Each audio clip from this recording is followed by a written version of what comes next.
Pemirsa, Kepolisian Daerah Sumatera Utara menangkap sebanyak 502 tersangka narkotika dengan menyita sabu seberat 154,45 kg. Minum nanti ini, ya. Kasih minum dulu. Hacker narkoba.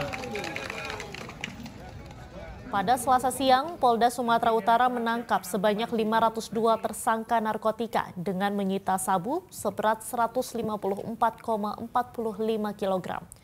Ratusan tersangka ini diduga kuat merupakan pelaku penyelundupan narkoba yang memiliki jaringan internasional sudah terstruktur. Menurut Kapolda Sumut, Irjen Pol Agung Setia, jumlah tangkapan yang banyak merupakan operasi antik secara tertutup. Penangkapan ratusan tersangka ini dilakukan sejak awal bulan Mei hingga sekarang.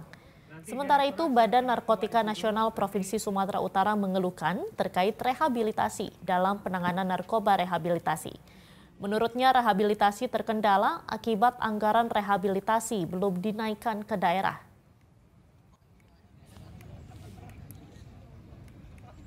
Nah, jadi kalau kemarin kami belum bisa memberikan penjelasan karena operasinya sifatnya tertutup, dan kita tahu dengan kita menangkap 502 tersangka ini ada 421 orang adalah jaringan peredaran narkoba, dan kita kemudian bisa melakukan penangkapan ini dengan sukses karena kita lakukan dengan cara yang tertutup, dengan cara yang smart untuk kemudian kita bisa mengarah para pelaku jaringan yang lebih kita. Jelajahi cara baru mendapatkan informasi. Download Metro TV Extend sekarang.